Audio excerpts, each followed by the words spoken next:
आज मैं अपने पॉडकास्ट की शुरुआत एक कहानी के साथ करना चाहता हूँ। एक ऐसी कहानी जो हमेशा ये बताती है कि एक नई चीज़ की शुरुआत करना, कोई इनोवेटिव चीज़ करना या फिर कुछ अद्भुत या अलग करना कितना मुश्किल और कितना अनोखा होता है। लोग आपको सराहना तो देते हैं कि आप कुछ नया कर रहे हो, आप कुछ यूनिक कर रहे हो, बट उन लोगों के लिए नई चीज़ अडैप्ट करना बहुत मुश्किल हो जाता है।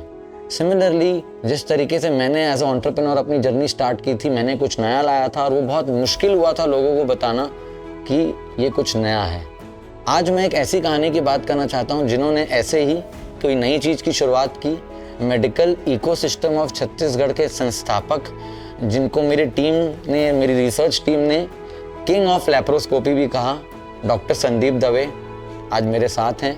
बहुत बिजी रहते हैं and getting him in this I think it's a very good thing for us and thank you so much sir for coming and I mean I hope you are feeling good being hijacked with us, sir. Yeah, it's something different. The word hijacked. Otherwise people used to call me for an interview, but the term hijack, yes, I like it. Totally, you people have hijacked me today. Yeah, I mean we are lucky to hijack you today. Because sir, talking to a doctor like this, whenever doctors comes into our mind, कभी भी doctor दिमाग में आते हैं ना, सबसे पहली चीज़ एक ही चीज़ होती है सर, सीरियसनेस, है ना। तो टुडे आई वुड वांट कि मैं संदीप दवे से बात करूं, डॉक्टर संदीप दवे से नहीं। मैं भी खुश होऊंगा सर कि आप डॉक्टर संदीप दवे से बात ना करें। हाँ सर, हम भी वही चाहते हैं, क्योंकि मैं परेशान हो गया हूँ as a doctor Sandeep Dave. So thank you so much again. Sir, मैं इस पॉडकास्ट की शुरुआत करना चाहूँगा जो बचपन से लेके हमेशा मेरे दिमाग में सवाल रहता था, क्योंकि मैं कोई डॉक्टर से मिलूंगा, वो भी आपसे मिल गया आज, तो ये मैं मौका छोड़ूंगा नहीं पूछने का।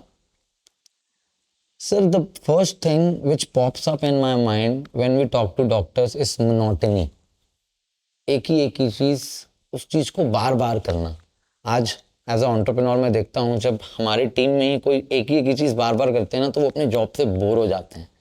और ये तो I think this profession is a god's profession where you are treating in human body. तो बस मैं ये जानना चाहता हूँ sir, doing same things again and again, missing your Sundays, ये मोनोटनी, ये सीरियसनेस कैसे ये मेंटेन रहती है सर? सी बेसिकली आप जो बोलना चाह रहे हैं, तो वो शुरुआत उसकी तभी से हो जाती है जब आप इस प्रोफेशन को चुनते हैं। आपको मालूम रहता है कि आपकी लाइफ कैसे रहने वाली है, और इसीलिए आप अपनी कॉलेज लाइफ में कुछ ज़्यादा ही एंजॉय कर लेते हैं। बिकॉज आपको मालूम रहता है कि आप जब भी सर या तो गवर्नमेंट जॉब में जाएंगे या प्राइवेट जॉब में जाएंगे। प्राइवेट जॉब में जाएंगे आपको ज़्यादा मेहनत लगेगी, ज़्यादा समय देना पड़ेगा, and you have to be close to your patients, you have to be accessible all the times. आप घड़ी देख के कि मेरा 9 बज गया मैं मरीज नहीं देखूंगा, ये नहीं हो सकता। So you right from the beginning you know this. So मेरा एक ही मानना था कि शुरू से ही मानना था, and my father used to say your first wife is your profession. So I follow that. So my wife is my profession, first wife, definitely. And जो आधिकारिक रूप से मेरी वाइफ है, वो भी मानती हैं इस बात को, और उनका सहयोग सबसे ज़्यादा रहा है। And my kids also, those who have supported me a lot, कि भाई मैं अपने काम में लगा हूँ, तो they have not complained it कि आप तो टाइम ही नहीं देते हो। So that thing has never happened with me, and the family support and everyone has helped me a lot to do what I wanted to do. क्योंकि वो मेरा एक आप बोल सकते हैं कि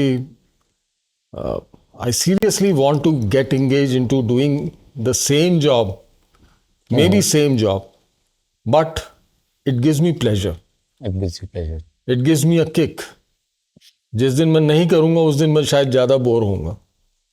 Sundays I don't like, and before this year, since last 1.5 years only, I have stopped working on Sundays. Otherwise I used to operate on Sundays also. Sir, if you remember when the first time we met, वो Sunday It था। was a Sunday It was a and I was Sunday. in the operation theater. Yes, yes. And we were shocked क्योंकि sir last time हमने बहुत party की थी रात को 2 बजे तक और 8 बजे आपने हमको बुला लिया था।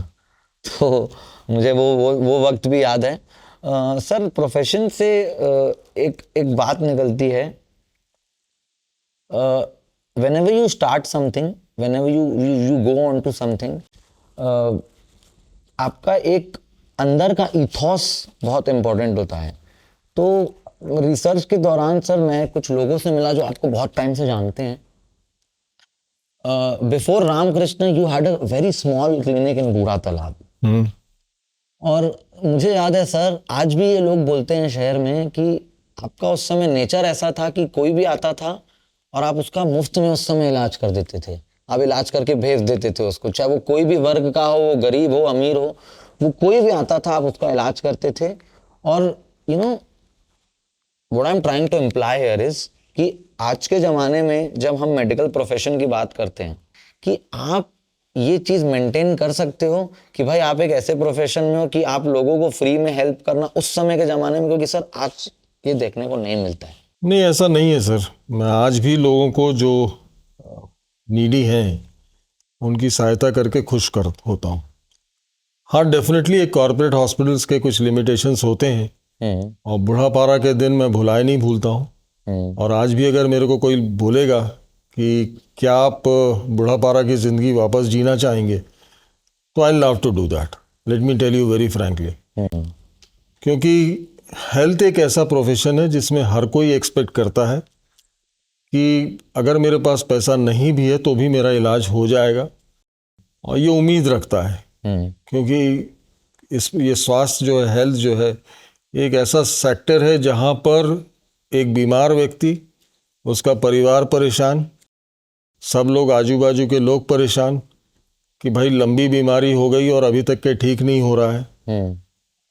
कहीं ना कहीं आप उनको भी बहुत ज़्यादा आहत रहते हैं, चोट लगी रहती है, और financially most of the time जब तक हम लोग तक पहुंचते हैं ड्रेन आउट हो चुके रहते हैं।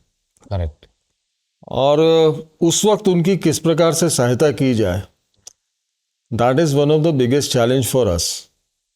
और हम लोग कोशिश करते हैं। देखिए, मैं गारंटी नहीं दे सकता आज की तारीख में, बट डेफिनेटली जब मैंने प्रैक्टिस शुरू की थी और आज जब मैं प्रैक्टिस कर रहा हूँ, the plethora of disease has totally change. Correct sir. ठीक है, उस जमाने में एक सिंपल एंटीबायोटिक एम्पिसिलिन क्लॉक्सासिलिन काम कर जाती थी।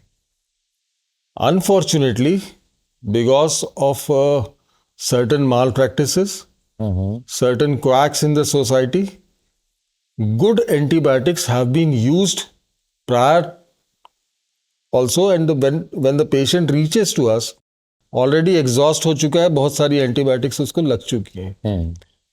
सो उसका ट्रीटमेंट कॉस्ट आपको मैं बता रहा हूँ 70% is investigation and pharmacy medicine, rest 30% is only hospital, 70% goes to medicine and investigations. So कहीं ना कहीं हम खुद जवाबदार हैं आज की स्थिति में पहुंचने के लिए। सोसाइटी उतनी ही जवाबदार है, क्योंकि उसने उभरते हुए चैलेंज को नहीं देखा कि भाई हम इस प्रकार से इन लोगों के पास जा रहे हैं, हमको वायरल फीवर में भी एंटीबायोटिक खिला रहे हैं। अब वायरल फीवर में कोई इन्फेक्शन नहीं, इट्स अ वायरल इन्फेक्शन जिसमें आपको कोई एंटीबायोटिक का कोई रोल नहीं है, आप उसमें भी एंटीबायोटिक खा रहे हैं, तो आप डेफिनेटली रेजिस्टेंस तो डेवलप करेंगे। करेक्ट। और जब आप ड्रग रेजिस्टेंस डेवलप करेंगे तो बहुत मुश्किल हो जाएगा किसी भी डॉक्टर को, आपको अगर कोई इन्फेक्शन होता है तो ट्रीट करना। So all these circumstances have changed and that has made the medicine costly. पर उसके बावजूद मैं आपको बता रहा हूँ, अगर मैं इसी वीक की बात करूँ तो शायद if I am not wrong, हमने एक बायलैटरल जॉइंट रिप्लेसमेंट अभी फ्री किया। बायलैटरल जॉइंट रिप्लेसमेंट करना, फ्री करना बहुत डिफिकल्ट काम है, क्योंकि कॉस्ट ऑफ इम्प्लांट भी बहुत ज़्यादा हो जाती है। Still I am trying to maintain my ethos, my ethics to help to the patient who can not afford the treatment cost. जब पहली बार आपने लेप्रोस्कोपी की थी सर, और उसको 95 में आपने रिकॉर्ड किया था, और मैंने ये भी अपने रिसर्च के दौरान समझा कि जब आप कर रहे थे सर्जरी तो बहुत सारे डॉक्टर्स बाहर बैठ के देख रहे थे कि how it is going on, and it was like amazing कि अरे ये क्या हो रहा है, टेक्नोलॉजी आई है।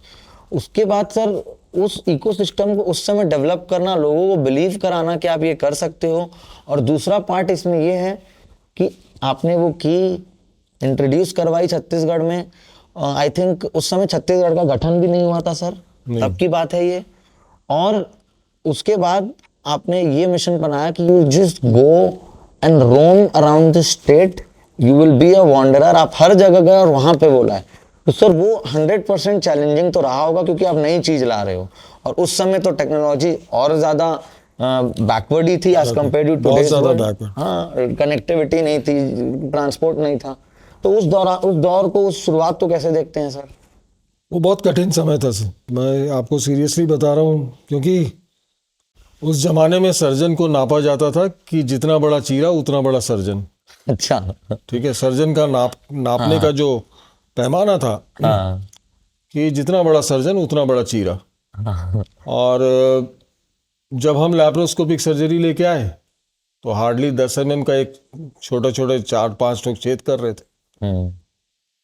तो सबका यही कहना था कि इतने छोटे चीरे से आप इतने मेजर अंग को कैसे निकाल लोगे, या आप इतनी मेजर सर्जरी कैसे कर लोगे, जिसके लिए आपको 4-4 असिस्टेंट लगते हैं, आपको इतने रिट्रैक्टर्स पकड़ के वहां तक पहुंचना पड़ता है, तो आप इसको कर कैसे लोगे?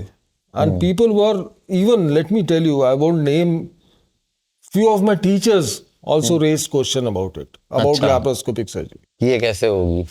And with Dr. Kriplani, we organized a first workshop in Raipur, and along with him, Dr. J.B. Agarwal was also there. So both of them visited Raipur, demonstrated cholecystectomies, gallbladder surgery. And the worst part was that Dr. Kriplani had to convert. Because it was there were certain anatomical issues, and at those times, and because he was doing in a government setup, so at those times people don't want to take much risk, क्योंकि अगर कोई चीज़ develop कर रहे हो और उसमें problem हो जाए तो, या पेशेंट की लाइफ से रिलेटेड कोई इशू हो जाए, वो कोई नहीं चाहता। सो उनको कन्वर्ट करना पड़ा। अब उस वक्त फिर सब ऑडियंस में देखो अल्टीमेटली खोलना पड़ गया। सो एक्सेप्टेंस वाज नॉट देयर। सो मुझे करना ये पड़ा कि मैं ओपन सर्जरी की कॉस्ट पे लैप्रोस्कोपिक सर्जरी करता था। पेशेंट को मैं बहुत कम बार ये बताता था कि मैं आपका लैप्रोस्कोपिक सर्जरी कर रहा हूँ। उनकी कंसेंट दोनों की लेता था, ओपन/लैप सर्जरी। और जब लैप हो जाता था तो उनको बताता था कि मैंने आपका ऑपरेशन दूरबीन से हो गया, बहुत अच्छे से हुआ। और उनको फिर बैठा के I used to show them, because उस जमाने में वीडियो कैसेट्स होते थे जिसमें मैं रिकॉर्ड करता था। So I used to show them on a VCR the whole surgery. Either me or one of my assistant used to sit with them for complete 45 minutes, 1 hour, and show them each and every step of operation. क्योंकि उस समय हमारे पास में कोई दूसरा option नहीं था कि हम कॉन्फिडेंस तो जीते हैं, लोगों में एक्सेप्टेंस तो आए कि हाँ इस तरीके से भी सर्जरी पॉसिबल है। Correct. So it took me lot of time, and then I started moving around different places in Chhattisgarh. और वहाँ जाके मैं ऑपरेट जब करता था तो एक टीवी बाहर लगा लेता था, और वो लाइव टेलीकास्ट आप मैच का करते हो, मैं सर्जरीज का करता था। सो लाइव जितने भी रिलेटिव्स पेशेंट के बैठे हैं, वो हॉल जो रिसेप्शन हॉल रहता था, वहाँ पर एक बड़ा सा टीवी लगा के उसमें वो सर्जरीज लाइव दिखाता था। So that is how I actually propagated, और I made people aware about the surgery, and gradually people started accepting it. तो इस प्रकार से स्टोरी चलती रही सर। सर एक चीज मुझे और मेरे दिमाग में आती है हमेशा, एक डॉक्टर वो अपने आप में इतना ही उसका जो ज्ञान का घड़ा है, इतना सारा है, इतनी इंफॉर्मेशन है उसके दिमाग में।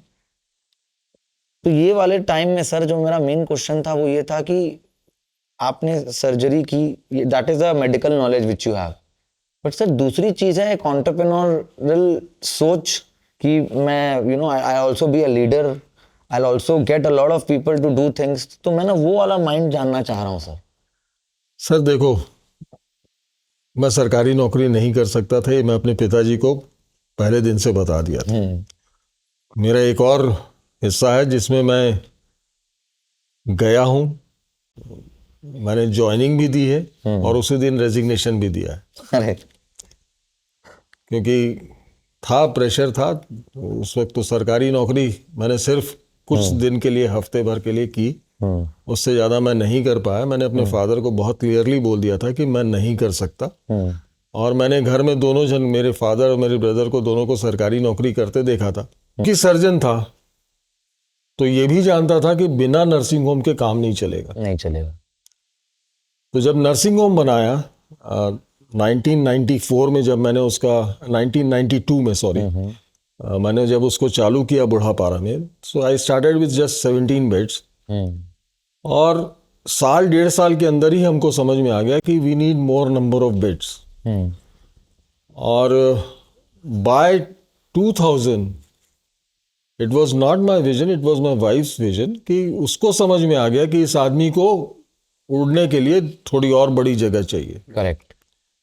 इसको अगर रोकने की कोशिश करेंगे तो ये फ्रस्ट्रेट होगा, और इसको स्पेस चाहिए, और बेटर है कि बड़ा स्पेस चाहिए। So let us make a big hospital. So that's how we shifted to Ramkrishna Pachpedi Naka. Okay.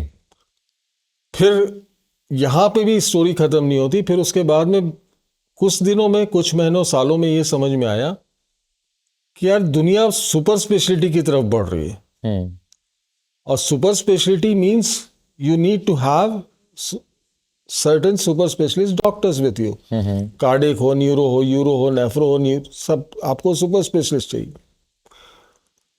So that made me to make arrangements और to make me align with care and join hands with care, क्योंकि उस जमाने में सबसे बड़ी दिक्कत थी super specialist को रायपुर लाना। करेक्ट। रायपुर में कोई भी सुपर स्पेशलिस्ट प्रैक्टिस नहीं करना चाहता था, क्योंकि बड़ा स्मॉल टाउन, उसको कोई वैसा नज़र नहीं आता था, ग्लैमर नहीं नज़र आता था, कोई स्कोप नज़र नहीं आता था। और सुपर स्पेशलिस्ट का मतलब ये होता था कि they will practice in metro cities only in big hospitals. तो बड़ा अस्पताल बनाना है अगर, और उसको और बड़ा बनाना है, तो आपको सिर्फ बिल्डिंग से तो कुछ नहीं होता sir. Correct. You need man power, you need resources, you need technology. उसके बिना नहीं हो सकता। करेक्ट। सो यही सब रीजंस हैं जिसके कारण मैं टेक्नोलॉजी में भी, कोई भी नई टेक्नोलॉजी आती है I go for it, and कोई भी ब्रांच नहीं आती है I go for it. So I try to get that consultant on board as soon as possible. Correct. Sir जब भी हम बात करते हैं मेडिकल इंफ्रास्ट्रक्चर की, आज तो मैं देखता हूँ कि काफ़ी हॉस्पिटल्स आ गए हैं, काफ़ी टेक्नोलॉजी आ गई है, काफ़ी अलग अलग रिसोर्सेज में बदलाव हो गए हैं। सर आज भी एक मिसकंसेप्शन है सर, किसी और की तो छोड़िए, मेरा भी है। If something happens to me और my near and dear, the first thing, कई लोग का भरोसा भी है, अगर इमरजेंसी है तो आप चले जाइए रायपुर में हॉस्पिटल में, अगर आप रुक के कहीं दिखा सकते हैं ना तो आप बॉम्बे जाइए, आप दिल्ली जाइए, आप हैदराबाद जाइए, ऐसा हमेशा बोलते हैं सर, जो जनरली फेस करते हैं। आई थिंक मैक्सिमम लोगों के साथ ही यही होता होगा सर। जबकि मैंने जब मेडिकल इंडस्ट्री के साथ 2-3 साल से काम किया, काफ़ी डॉक्टर्स के साथ, सर जो वहाँ था वो यहाँ है। और इससे एक और जुड़ा हुआ क्वेश्चन है सर, रामकृष्ण में जब मैंने रिसर्च की, समझ में आया जो ट्रांसप्लांट की कॉस्ट है सर, मैं सरप्राइज हो गया सर वो जान के, वो मेरे लिए बहुत बड़ा सरप्राइज था सर। तो ये दोनों बातों का सर मैं आपसे आंसर चाहूंगा। देखिए, मुझे ऐसा लगता है कि जो बीमारियां 90% ऐसी बीमारियां, 90 से 95% ऐसी बीमारियां हैं जिनका इलाज आज की तारीख में बड़े आराम से रायपुर में हो सकता है, और आपको रायपुर छोड़ के कहीं जाने की जरूरत नहीं। और उसके रीजंस भी हैं। सबसे पहला कॉस्ट ऑफ ट्रीटमेंट जो आपने बोला, ठीक है। दूसरा, आपको बहुत सारे रिश्तेदारों के साथ या बहुत सारी तकलीफों में किसी नई जगह में, किसी नए शहर में, जहाँ पर अगर आपको ब्लड की भी ज़रूरत पड़ जाए या किसी चीज़ की ज़रूरत पड़ जाए या पैसों की भी ज़रूरत पड़ जाए, आज तो खैर बहुत डेवलप हो गई हैं चीज़ें, आपको इंटरनेट बैंकिंग हो गई है, मनी ट्रांसफ़र तुरंत हो जाता है, कहीं कोई दिक्कत नहीं लगती। बट स्टिल आपको जो एक साइकोलॉजिकल सपोर्ट की ज़रूरत है वो आपको अपने शहर से अच्छा कहीं नहीं मिल सकता। करेक्ट। ठीक है, आपको कहीं नहीं मिल सकता। Correct sir. क्योंकि आपके जानने पहचानने वाले सब खड़े हो जाते हैं कि यार चल इसके घर में बीमार पड़ा है या सीरियस है, चलो अपन उसके पास में वहां पर कितने लोग आएंगे? सही बात है सर। ठीक है, और मान लीजिए कुछ गलत हो जाता है तो आप ये सोचिए कि उस ट्रॉमा को आप अकेले झेल रहे हो वहां उस नए शहर में, और आपको यहाँ आने में तकलीफ हो रही है। तो मुझे नहीं लगता कि रायपुर छोड़ के आज की तारीख में, क्योंकि सिर के बाल से लेके पैर के नाखून तक के हर चीज का इलाज आज की तारीख में रायपुर में उपलब्ध है। जो टेक्नोलॉजी मुंबई में या इवन यूएस में होगी वो टेक्नोलॉजी आज की तारीख में रायपुर में भी है। वही मशीनें हैं जो यूएस में है, कोई डिफरेंस नहीं है। अगर एक्सरे है तो सीमेंस का है, और siemens most of the places में है। सीटी स्कैन है तो फिलिप्स का है या सीमेंस का है। सो ये सारी चीजें वहां पर भी वही हैं, फर्क कुछ नहीं है। फर्क कहां पड़ता है, कहां आपको बाहर जाने की जरूरत? फर्क वहीं पड़ेगा जहां आपको rarest of the rare disease अगर हो रही है, जिसके कुछ गिने चुने विशेषज्ञ ही या तो ग्लोबली या नेशनली अवेलेबल है, या आप कोई ऐसी बीमारी से ग्रसित हैं जिसका इलाज आपके शहर में उपलब्ध नहीं है, तभी मुझे लगता है कि आपको बाहर जाने की आवश्यकता है। अब अगर आप लैप्रोस्कोपिक कोलेसिस्टेक्टमी के लिए बाहर जा रहे हो, आज की तारीख में शहर में ऐसे कम से कम 50 लोग होंगे जो लैप्रोस्कोपिक कोलेसिस्टेक्टमी कर रहे हैं और अच्छे से कर रहे हैं। सो फिर वहां जाने की जरूरत क्यों है? आपके बजट के अंदर है, आपको सब चीजें आपके शहर में मिल रही हैं। रोबोटिक्स में भी है ऐसा? जी, रोबोटिक्स में भी है। रोबोटिक्स आपको बोलता हूं, आज यूएस में कौन सा रोबो होगा? The most advance robo is Da Vinci X और XI। Correct. Which we have. The same Da Vinci is with us. The same mantra is being is present or is procured by some other hospital. So ऐसा मुझे नहीं लगता। जो world के best 4-5 robo हैं वो रायपुर में है सब लोगों के पास में। सो मेरा ये मानना है कि ऐसी ही कोई बीमारी जिसका कि इलाज जब तक के रायपुर में संभव नहीं है तो ही आप रायपुर छोड़ के, क्योंकि अल्टीमेटली जो रायपुर में होना है वो बाहर होना है। चाहे आपका रिजल्ट हो, चाहे आपका आउटकम हो, चाहे आपका फेट हो। Correct. जो कुछ भी है, अगर आपको ऊपर जाना है तो आपको जाना है, रायपुर हो चाहे बाहर हो। आप उस अगर आपकी आई है, क्योंकि वो तो भगवान ने लिख के भेजा है, वो मैंने नहीं लिखा, वो तो ऊपर वाले ने लिख के भेजा कि भाई इतने घंटे में, इतने मिनट में, इतने सेकंड में तुम्हारे मृत्यु का योग है, तो वो है। सर, साइंस और God, how do you balance between both? Like आपका उसमें क्या आइडियोलॉजी है? बॉस एक चीज बता दो, आई ट्रीट ही क्योस। मैं इसमें बिल्कुल भरोसा रखता हूँ, विश्वास रखता हूँ। और जिस दिन किसी भी व्यक्ति को ये घमंड हो जाए कि जो कुछ मैं कर रहा हूं मेरे से अच्छा कोई नहीं कर सकता, उस दिन ऊपर वाला उसको निपटा देता है। अच्छे से निपटाता है। उसको आप नहीं छोड़ सकते। उसकी प्रेजेंस को आपको मानना पड़ेगा।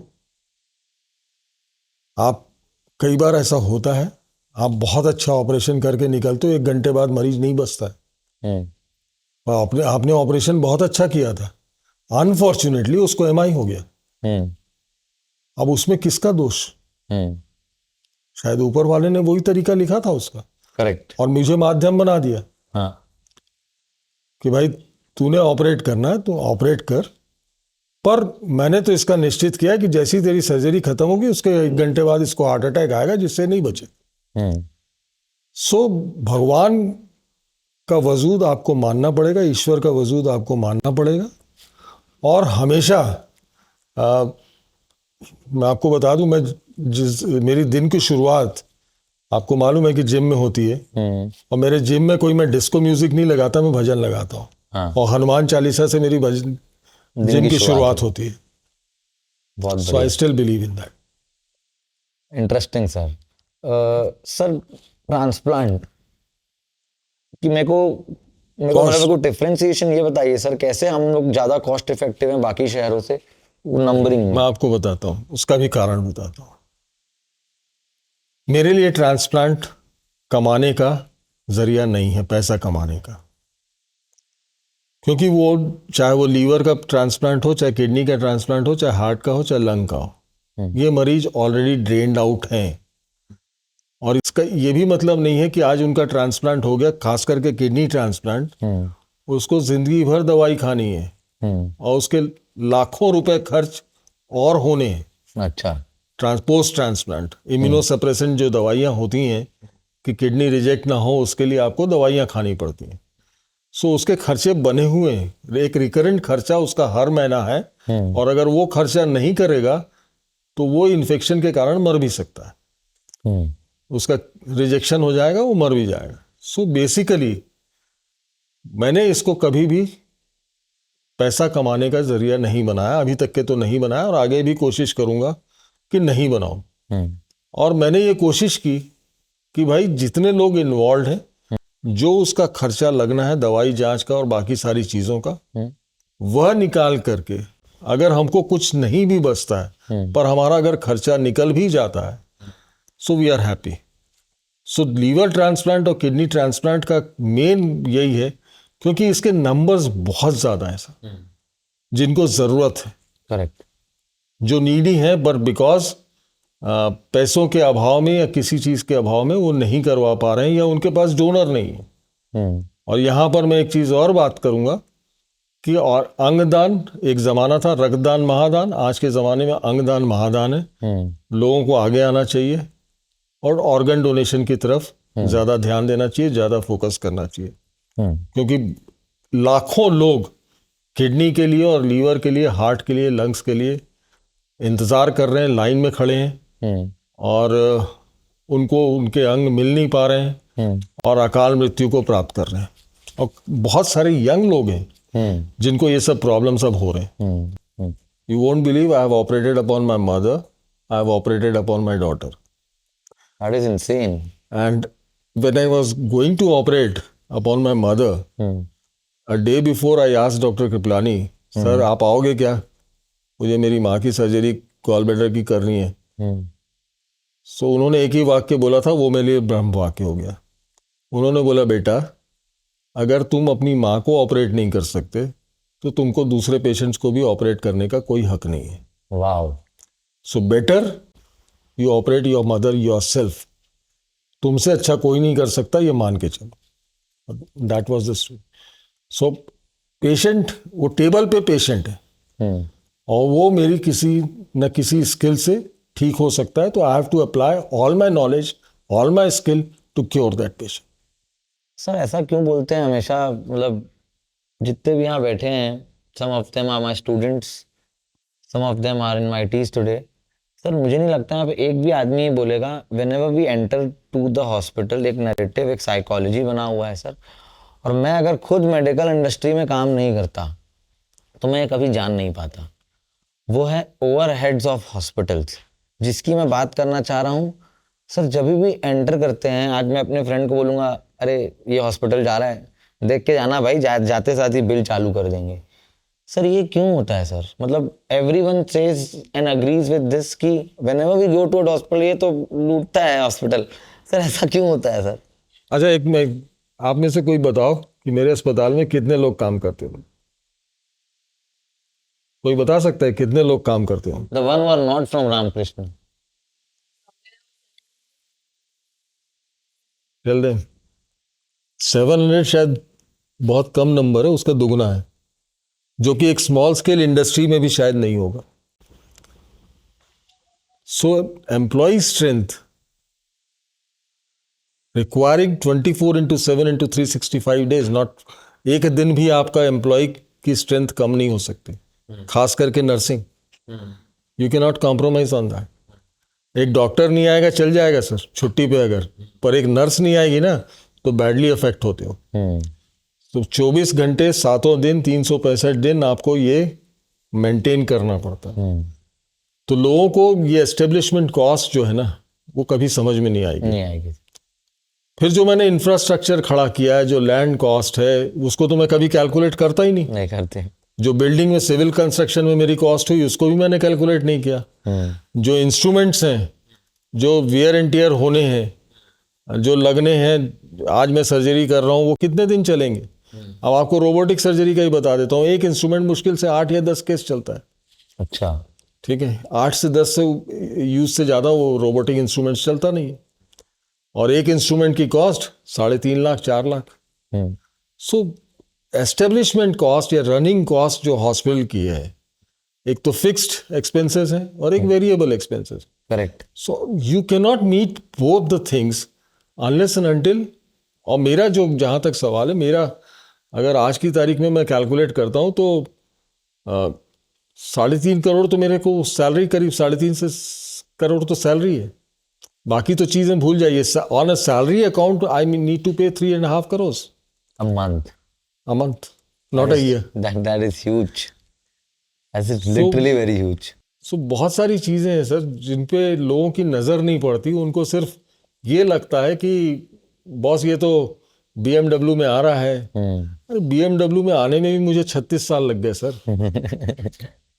आपका परिवार तो आपको BMW, जब आप अपनी शॉप पहले दिन शॉप में गए थे या कहीं गए थे, मतलब आप नॉट यू बट दूसरे लोग जो those who come from healthy background, उनके घर में तो दूसरे दिन स्कूल भी शायद BMW में जाते थे। बिल्कुल सर। ठीक है ना, तो मुझे तो 36 साल लग गए BMW में आने में। बिल्कुल सर। सो आप मेरे स्ट्रगल को भी देखिए, मैंने कितनी एनर्जी वेस्ट की है, कितना टाइम कंज्यूम किया है, कहाँ कहाँ लगाया है। मैं साइकिल में पूरा मेडिकल कॉलेज पढ़ा हूँ। मेरे पास में कोई स्कूटी तक की नहीं थी, कोई उस वक्त तो मोपेड चला करती थी, मोपेड नहीं थी। मैंने पूरी MS सर्जरी तक के I have gone on a bicycle. So all those days have passed. I don't want to remember those days, but definitely ये सब चीज़ों को पब्लिक देखती नहीं समझ पाती है कि यार इस आदमी के ऊपर। और जब हम वी बिलोंग टू अ से मिडिल इनकम ग्रुप फैमिली। ना मेरे फादर के पास में इतना पैसा था कि वो अस्पताल बना के दे सकते, और ना मेरे पास में इतना पैसा था कि मैं अस्पताल बना के, और इतना मल्टीप्लाई करता जाता, एक्सपैंड करता जाता, ग्रो करता जाता। So you have to borrow loan and then you have to repay that loan. कोई आपको फ्री में तो देगा नहीं। करेक्ट। और उस पर इंटरेस्ट आप भी जानते हो कि इंडिया में कितना फ्लक्चुएट करता है, highest in the world. So all those things were there. You have to repay your loan, you have to repay your vendors, you have to give salary to all your employees. आज तक के मेरे यहाँ किसी भी staff, मतलब जब से आज 36 ईयर्स हो गए प्रैक्टिस में, एक दिन भी 1 घंटा भी देरी से सैलरी नहीं मिली है किसी को भी। That's what is the biggest challenge for me. Those who are working for me should get their payments on time. Amazing sir. I think ये मुझे लगता है कि बहुत अच्छी इन्फॉर्मेशन दी आपने, जो लोगों को जानना ज़रूरी है। क्योंकि मेरा भी ये खुद मानना है, जब आप सर जब तक आप अंदर नहीं जाते तो आपको नहीं समझ में आता। जब अंदर गए तो समझ में आया दिस इज़ ह्यूज, कितने सारे वर्किंग हैं, स्टाफ्स हैं, तो obviously there is a lot of cost. Sir जब भी डॉक्टर दिमाग में चीज़ें आती है, डॉक्टर आता है दिमाग में, एक चीज़ जो मुझे मिसिंग लगती है sir we often don't see hospitality in hospitals.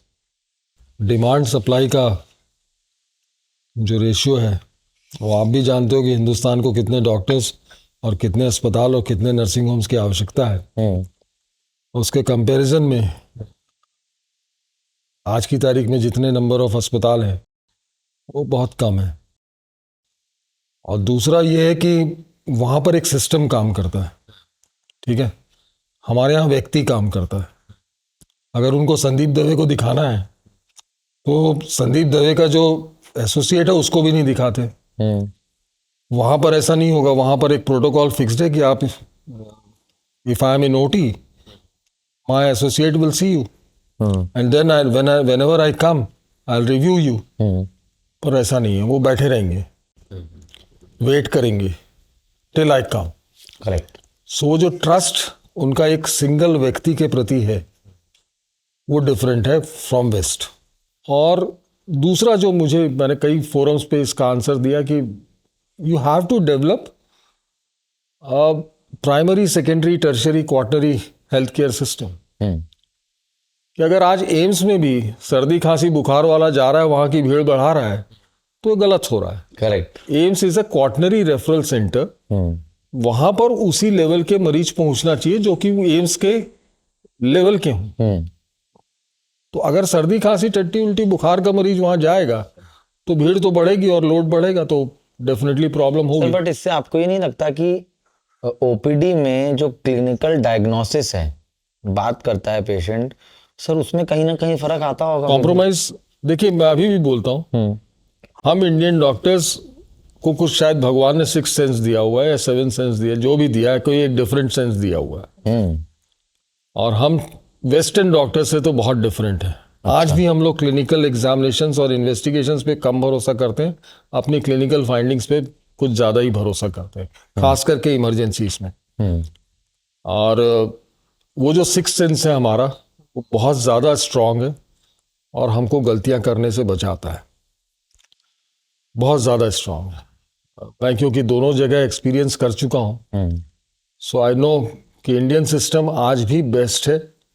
और इंडियन डॉक्टर्स, वेस्ट में भी इंडियन डॉक्टर्स ही हैं जो कि ज़्यादा चल रहे हैं. सर वेस्ट से याद आया, you went to America for your treatment twice I guess, and 27 times you have been in the ventilator, on the ventilator. Why you are reminding me of bad days of? Sir, I think why I won't say it's a bad day. हो सकता है कि sir आप उससे कुछ ऐसा share करें जो हमारे लिए प्रेरणाजनक हो जाए. सर मतलब ये मजाक नहीं है सर. ये sitting with you, talking to you in today's world 2025, जहाँ सिर्फ डिजिटल एज आ चुका है. सर मेरे हिसाब से जितना 5 साल में दुनिया बदला है उतना 100 में नहीं बदला है. ये तो फास्ट ग्रोइंग वर्ल्ड है. तो सर ये हमको थोड़ा अचंभित करता है, थोड़ा सरप्राइज करता है, थोड़ा ऑब्स्ट्रक्ट करता है कि ये मतलब इतने बार मतलब वेंटिलेटर पे जाना, खुद बीइंग अ डॉक्टर, वो गट फीलिंग आपकी, उसके बाद गोइंग टू अमेरिका, जबकि आप you know everything about health infrastructure, you know, so वो फेस को सर थोड़ा याद करिए. सबसे पहले मैं आंसर आपको ये करना चाहूँगा कि what made me to go to America. I didn't want कि मैं जाऊँ वहाँ पर, but because that surgery was only possible in America and there was only one surgeon who could do that surgery. I had a rarest of the rare disease, tracheobronchomalacia, and therefore I had to go to America. Otherwise if there would have been a surgeon in India, I'll have gone to him. That was the reason to go to America. Regarding my disease or regarding me going on ventilators n number of times, मुझे बहुत अगर मुझे कॉफ चालू होता था तो रुकता नहीं था, unless and until I am being put on ventilator and sedated and anesthetized. मतलब बेहोश कर दिया जाता था. That was the only treatment and I was put on ventilator and then gradually I was brought out of ventilator. So 1.5-2 साल तो इसी में बीत गए कि बीमारी क्या है ये समझने में. Then there was a physician, chest physician, who came from US, Dr. Atul Mehta, who diagnosed my disease, and he said कि you have to go to US to get it operated. You don't have any other choice. इसमें अगर आप मेरे से पूछेंगे कि इतने बार में ये सब हुआ, ये सारी चीज़ें हुई, तो अब आज that was 2018 most likely when I went to America. और सर्जरी के बाद में मैं उन दिनों को भूल गया हूँ. पर मैं मैसेज जो देना चाहता हूँ वो ये है कि हारिए मत. कोई भी ऐसी बीमारी नहीं है जिसमें आपको हारने की ज़रूरत है. लड़िए अपनी बीमारी से, इलाज उपलब्ध है तो लड़िए, और आपका डिसिप्लिन आपको बचाएगा. मैं शायद बच पाया तो मेरा एक ही कारण मुझे जो समझ में आता है कि मैं इस सर्जरी के पहले भी एक्सरसाइज और जिम और डाइट, ये सब चीज़ों पे बहुत ज़्यादा ध्यान देता था, और उन्हीं सब चीज़ों ने मेरा रेस्पिरेटरी रिजर्व शायद बेटर रखा रहा, जिसके कारण मैं इतने बार भी वेंटिलेटर पे जाने के बावजूद निकल जाता था। Seeing death so many times, corona के टाइम में भी, अभी भी आप हॉस्पिटल्स में। सर अभी मैं कुछ टाइम पहले बनारस गया था, मैं वहाँ पे मणिकर्णिका का घाट गया था सर। मतलब वहाँ पे वो जो गाइड घूमता है सर, वो नाव में, वो उसने एक बात बोली सर, वो गाइड था, वहाँ पे काम करता, 16-17 साल उसकी उम्र होगी। वो मणिकर्णिका की तरफ हाथ, घाट की तरफ हाथ दिखा के बोलता है, ये जीवन का सच। सर मैं उस समय थोड़ा थम गया कि ये क्या हो रहा है यहाँ। सर आप लोग कह रहे तो डेली, सर तो इससे डर लगना बंद हो गया है। डर तो लगता ही नहीं होगा, I think it's wrong way to say it, नहीं, ऐसा नहीं है कि, मुझे ऐसा लगता है कि मौत से तो हर कोई डरता है, जिंदा हर कोई रहना चाहता है। करेक्ट। शमशान आपके मन में वैराग्य पैदा करता है, हॉस्पिटल वैराग्य पैदा नहीं करता। ठीक है, हॉस्पिटल एक ऐसी जगह है जहाँ जिंदगी मिलती है, कई बार मृत्यु भी मिल जाती है, पर अच्छे से अच्छे अस्पताल में या खराब से खराब अस्पताल में mortality rate is not more than 5 to 8% और 10%। करेक्ट। तो 90% तो अच्छा हो रहा है ना मेरा। हाँ सही बात है। So very nice way to look at it. So 90% जिस जगह से अच्छे होके जा रहे हैं, वो जगह तो अच्छी होगी यार, बट शमशान जिंदगी का अंत है, और वो सबके साथ होना है। एक ट्रुथ जो मतलब मतलब everyone knows it, the life has to end. The life has to end. वो आप कभी नहीं बदल सकते, वो ईश्वर भी चाहे तो शायद उसने जो नियम बना दिया वो अब नहीं बदल पाएगा। So life has to end, one has to prepare for it, one should not be scared of death. मृत्यु से डरना नहीं, वो तो आज बैठे बैठे कभी भी आ जाएगी। एंड मैंने अपनी मृत्यु के बारे में भी सोच के रखा है, किसी दिन फुर्सत में बताऊं। सर हमने बहुत सारी टेक्निकल बातें की, मेडिकल इंडस्ट्री की बातें की। I also want to know you personally. Chill विल करते हो सर?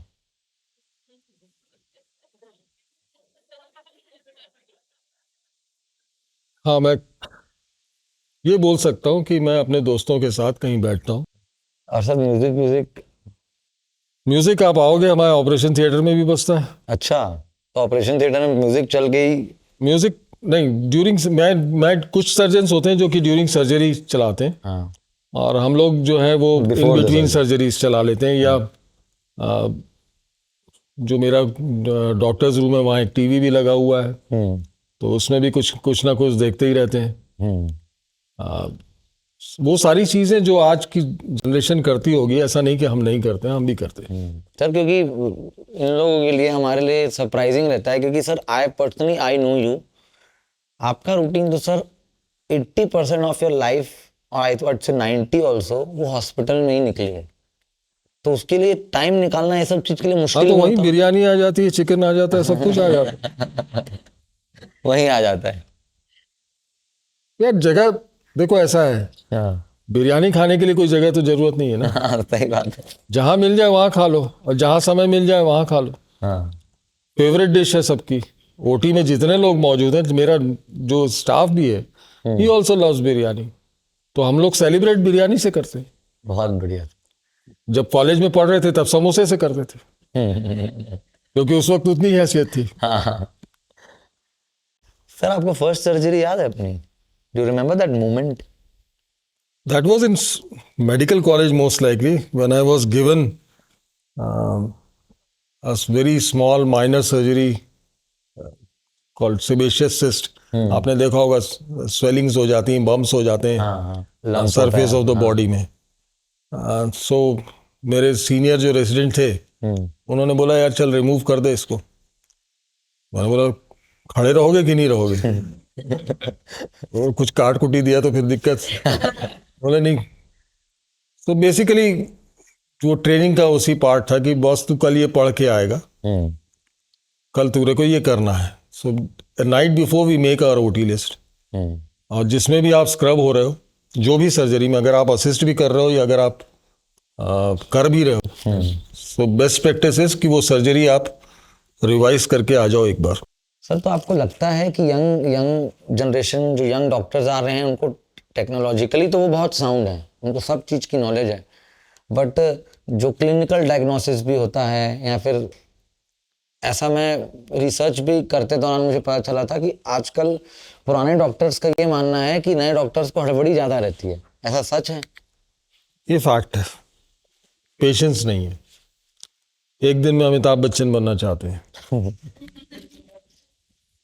सीरियसली बोल रहा हूँ, मतलब वो चाहते हैं कि हम आए, 7 दिन हुआ नहीं कि हमारी क्लिनिक के सामने, अस्पताल के सामने लाइन लग जाना चाहिए, पॉसिबल नहीं।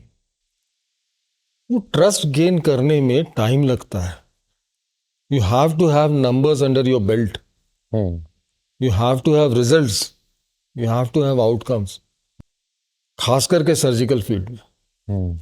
और जैसा जैसा सर्जिकल फील्ड सुपर स्पेशलाइज होता जाता है, क्योंकि वॉल्यूम फिर आपका कम होता जाएगा, एक लिमिटेड एरिया ही की चीज़ें आप कर रहे हो। अगर आप यूरोलॉजिस्ट हो तो आप किडनी, ब्लैडर, प्रोस्टेट ही कर रहे हो, तो उसका वॉल्यूम तो वैसे ही कम हो गया। And by the time you earn the trust of your patients, आप 45 साल के, 40 साल के से 45 साल से तो ऊपर हो ही गए। सो उतना पेशेंस रखना बहुत ज़रूरी है। सबसे ज़्यादा जो कमी है वो पेशेंस की है, और मुझे लगता है कि पेशेंस, और दूसरा मैं आपको बताऊं, आज की यंगर जनरेशन वो चाहती है कि भाई मैं 10 से 4 काम करूंगा, ठीक है, या 10 से 5 काम करूंगा, वर्क लाइफ बैलेंस। जो मुझे 5 बजे के बाद कोई कॉल नहीं आए, कोई इमरजेंसी का कॉल ना आए, कुछ ना आए, मुझे, मैं गिव मी माई स्पेस, मैं तो रात को पार्टी कर रहा हूँ, ये कर रहा हूँ, वो कर रहा हूँ, मुझे नहीं बुलाइए। ऐसा हो नहीं सकता। Then you should have not chosen medicine. अगर आपने मेडिसिन ली है तो किसी भी समय, at any hour of the day और night, you should be accessible and available. वो मैं यंग जनरेशन में शायद नहीं पाता। वो 9 से 5, 10 से 5, 11 से 5 वाला जो वर्क रूटीन है वो डॉक्टर के लिए सूटेबल नहीं है। दूसरा तो ये डिसिप्लिन, पेशेंस, टाइम मैनेजमेंट, ये बहुत गड़बड़ा गया है इनका। Sir 30,000 laparoscopic surgeries, 10,000 open surgeries, ये नंबर्स बहुत पुराने हैं, और 40,000, मतलब जितनी मैंने पुराने- रिसर्च की थी, पुराने- टोटल 80,000, बहुत पुराने, वो भी उससे भी ज्यादा है। हो गया। I have crossed 1 lakh. That is huge, sir. I crossed 1 lakh. Long back I have crossed. 1 lakh surgeries. It is huge, sir. I mean, एक वो मोमेंटम डूइंग दैट, नो, वो जो मोमेंटम कैसे डिफाइन करेंगे सर, जो मसल मेमोरी में आपके आ गया है वो आ गया यार। अब तो क्या है, वो माइंड, ब्रेन और हैंड आई कोऑर्डिनेशन बोल लो, चाहे कुछ बोल लो। वो जैसे सचिन को बैटिंग में। हाँ, बैटिंग में आप बोल सकते हो, या किसी को बॉलर को बोल लो, बट वो हैंड आई कोऑर्डिनेशन है बस। और वो प्रैक्टिस प्रैक्टिस प्रैक्टिस प्रैक्टिस, और कुछ नहीं।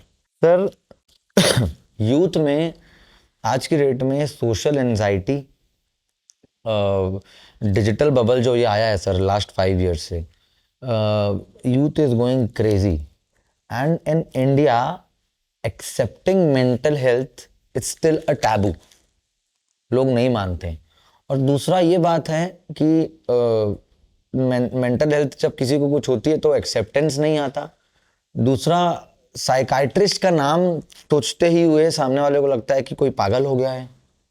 तो सर ये इतनी सारी इंफॉर्मेशनल वर्ल्ड में ये एंजाइटी को कैसे यूथ कंट्रोल करे, और क्या बोलते हैं, जो भी ये ठहराव वाली चीज़ है, इसको कैसे यूथ समझे सर, क्योंकि इतना ज़्यादा मेंटल हेल्थ बढ़ गया है और लोग इसको अभी भी टैबू मान रहे हैं। इसका मुझे जो आंसर सबसे सही लगता है, योग, प्राणायाम, मेडिटेशन, ये 3 ऐसी चीज़ें हैं जो आपके दिमाग को कम स्ट्रेस देंगी, फोकस्ड रखेंगी। और चौथा, जो सबसे ज़्यादा इम्पोर्टेंट है, इस सोशल मीडिया या सोशल जो भी आपका आप प्लेटफॉर्म बोल रहे हैं, जितने भी बोल रहे हैं,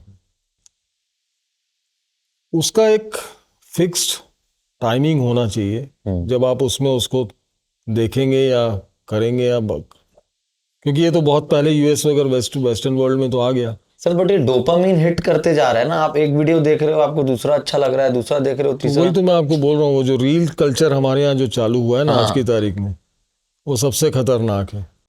और गवर्नमेंट को कहीं ना कहीं इस रील कल्चर को रोकना पड़ेगा, क्योंकि उसमें बहुत सारी ऐसी वल्गर चीज़ें भी परोसी जा रही हैं या रॉन्ग नॉलेज दिया जा रहा है किसी भी बारे में। वो गलत है, वो बहुत ज़्यादा गलत है। और अनफॉर्चुनेटली सोशल मीडिया अभी तक के सेंसर्ड नहीं है। हाँ, बहुत सारे पॉलिटिशियंस इस मांग को उठा चुके हैं, but unfortunately because of what pressure government is not taking any step towards it, वो नुकसान ही करेगा हमारे यूथ्स को। और देख के दुख होता है कि मैं अस्पताल के में राउंड भी लेता रहता हूँ, तो गांव वाले तक, इवन ग्रामीण जनता, वो अपना मोबाइल पे बैठ के कुछ ना कुछ देख रही है मोबाइल। और हमको, अगर आप घर की भी बात करोगे, आप अपनी फैमिली में हो, तो मैंने कई बार ये देखा, कहीं पे गए हैं, किसी के घर में आप बैठने गए हो और वहां पर 4 लोग बैठे बैठे बात हो रही है, चाय आई, और आधे समय आपने देखा कि इवन योरसेल्फ आप मोबाइल में बिजी हो। तो आप गए क्यों? तो सोसाइटी का जो कल्चर है वो पूरी तरह से बर्बाद हो रहा है। और इस पे कहीं ना कहीं रोक, वो सेल्फ डिसिप्लिन से आएगा दोस्त। करेक्ट। वो कोई आपके ऊपर थोप नहीं सकता, कोई लिटिगेशन लाके नहीं कर सकता। वो तो उतना सेल्फ डिसिप्लिन अब लोगों को लाना पड़ेगा। और मैं एक चीज मानता हूं, हर चीज का एक टाइम होता है, एक लाइफ होती है, एक प्लेटू आता है और उसके बाद उसका डाउनफॉल होता है। करेक्ट। तो इसका भी होगा, इसका भी होगा। Sir, what health advice would you like to give to the youth? मैं पूरे इसमें देता रहा हूं, मतलब और अभी कोई फिर से टिप्स, हेल्थ टिप्स? अभी भी फिर से दे रहा हूं। To have a discipline life, number 1, उठने का सोने का समय फिक्स होना चाहिए। ठीक है, खाने का समय फिक्स होना चाहिए, और डाइट भी डेफिनेटली आपकी बेटर होनी चाहिए, हेल्दी डाइट हो। अब हेल्दी का मतलब क्या होता है, ये लोग पूछने लगते हैं। सो 3 कंपोनेंट्स हैं डाइट में, कार्बोहाइड्रेट है, प्रोटीन है, फैट है, और तीनों ही एसेंशियल है। नॉर्मल इंडियन डाइट जो है, मैं किसी को ये नहीं बोलता कि आप सिर्फ कीटो डाइट पे रहो या इस पे रहो, या हमारे इंडियन डाइट में लोग बोलते हैं प्रोटीन कम है। नहीं, अगर आप मिक्स करके ले रहे हैं हर चीज, राइस भी ले रहे हैं, दाल भी ले रहे हैं, ऐसा नहीं कि वेजिटेरियन डाइट में प्रोटीन नहीं है। सोया में प्रोटीन है, पनीर में प्रोटीन है, सब चीज़ों में बहुत सारी चीज़ें ऐसी हैं जिसमें प्रोटीन है। क्वांटिटी कम हो सकती है, सो आपको थोड़ा सा हो सकता है मात्रा थोड़ी ज़्यादा लेनी पड़े। चना है, उसमें प्रोटीन है, सो all those things carry protein. आपका ये भी मानना है कि जो प्रोटीन इनटेक है वो हम वेजिटेरियन डाइट से भी उतना ही ले सकते हैं? उतना ले सकते हैं जितना आप नॉनवेज, आप जो सोचते हैं कि नहीं सिर्फ नॉनवेज में ही प्रोटीन है, ऐसा नहीं है। Sir, amino acid? Amino acid तो बेसिक कंपोनेंट है प्रोटीन का ना, तो वो आपको सब कुछ मिल रहा है उसमें, ऐसा नहीं कि नहीं मिल रहा है। सारी चीजें, वेज डाइट, हमारे ऋषि मुनि क्या लेते थे यार, 100 साल जिंदा रहते थे, वो तो कंदमूल खाते थे। सही बात है। वो तो कुक भी नहीं रहता था। सो ऐसा नहीं है। हमने खुद अपनी डाइट ऐसी बना ली है आज की तारीख में, और उसमें खूब सारे मसाले भी ऐड कर दिए। So all those things are spoiling our diet. Sir, Chhattisgarh में आप कमिंग हेल्थ इंफ्रास्ट्रक्चर को कैसे देखते हैं? और रामकृष्ण केयर इसमें आगे चल के, जैसे ऑन्कोलॉजी में मैंने सुना है कि एक हमारा इंफ्रास्ट्रक्चर आ रहा है, तो क्या क्या नई चीज़ें आ रही है, और सर कैसे इसमें डेवलपमेंट होगा? और Chhattisgarh, if you ask me, is going to be a health hub in coming 5-10 years. It will be, क्योंकि लोकेशन का सबसे बड़ा फायदा होगा, कनेक्टिविटी का सबसे बड़ा फायदा होगा। Heart of the country can be accessed from all parts of the country, and जिस प्रकार से हमारी पॉपुलेशन ग्रो कर रही है from different states, also people are coming to Chhattisgarh because of jobs, क्योंकि यहाँ पर जॉब्स डेफिनेटली ज़्यादा अवेलेबल हैं बनस्पत दूसरे स्टेट्स के। सो माइग्रेंट्स भी बहुत आ गए हैं, यूपी से, बिहार से, झारखंड से, बहुत सारी जगह से, और उनके रिलेटिव्स भी, वो अपने रिलेटिव्स को भी रायपुर या छत्तीसगढ़ बुला रहे हैं। सो हेल्थ सेक्टर का भविष्य छत्तीसगढ़ में बहुत स्ट्रांग है, लॉन्ग वे टू गो, और मुझे ऐसा लगता है कि और भी ज़्यादा कॉर्पोरेट हॉस्पिटल्स अब छत्तीसगढ़ में आएंगे। उसके साथ साथ नर्सिंग होम कल्चर भी ग्रो करता रहेगा। छोटे सेटअप्स कभी भी इंडिया में ख़त्म नहीं हो सकते और होना भी नहीं चाहिए। मैं हमेशा से मानता हूँ कि छोटे सेटअप्स बैकबोन हैं हेल्थ सेक्टर के, उनको डेवलप होना है, उनको ग्रो करना है। जहाँ तक रह गया सवाल टेक्नोलॉजी का, तो एआई के आने का, एआई का किस प्रकार से यूटिलाइजेशन इस हेल्थ सेक्टर में होता है, वो हम देखना बहुत, मतलब वी आर ऑल्सो एंशियस। अभी सिर्फ डायग्नोस्टिक्स में, कुछ रेडियोलॉजिकल डायग्नोसिस में एआई का उपयोग हो रहा है, और आने वाले समय में एआई का बहुत यूज होगा। Sir early detection of cancer में भी मैंने पढ़ा है कि काफी हेल्प करेगा, बहुत ज़्यादा यूज आने वाला है। Things are in pipeline, let's wait for 2.5 years। और आज की तारीख में आप ये भी जानते हो कि कोई चीज़ अगर यूएस में आती है तो it doesn't takes more than a month और a year for that technology to reach India और to reach our state. So bright है सर, फ्यूचर बहुत ब्राइट। सर कैंसर का क्योर आएगा कभी? कैंसर आज भी क्योरेबल है, लेवल 4। सर वही मैंने बोला ना, आस्थमा का कोई क्योर है, डायबिटीज का कोई क्योर है? Nobody thought of curing diabetes, but आज की तारीख में अगर आप ओबीज हो और डायबिटिक हो, your diabetes is curable by bariatric surgery. ठीक है, दैट इज क्योरेबल।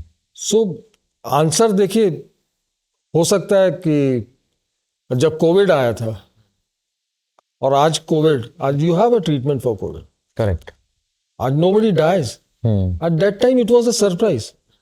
कैंसर भी आज की तारीख में 80-90% कैंसर क्योरेबल है, blood, all blood cancers are curable, all lymphomas are curable.